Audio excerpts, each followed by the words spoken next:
Bonjour et bienvenue sur Maghreb Intelligence TV et un nouveau cas par Karim.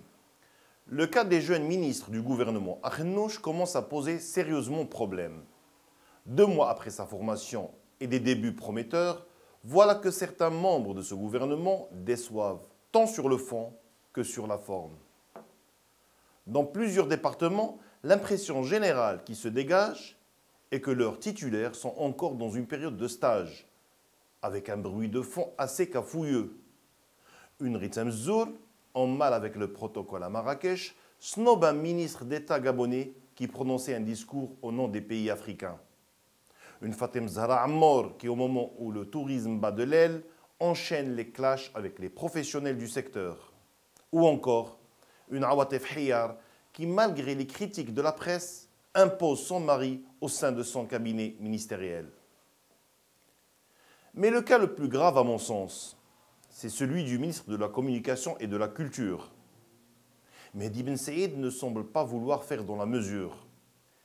En à peine 2 mois, il a multiplié les sorties de route, confondant souvent diligence et précipitation, communication et effet d'annonce.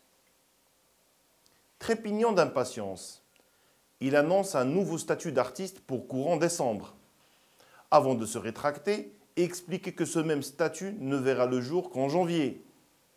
Quelqu'un pourrait peut-être lui dire que trop de communication tue la communication, mais tue également la crédibilité.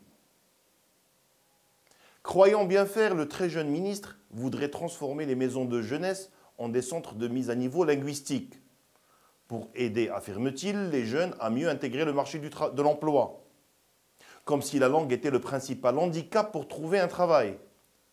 Quelqu'un pourrait peut-être lui dire que les départements de l'emploi et de la formation ont d'autres titulaires qui s'occupent certainement de mieux former les jeunes et surtout de bien intégrer le marché du travail.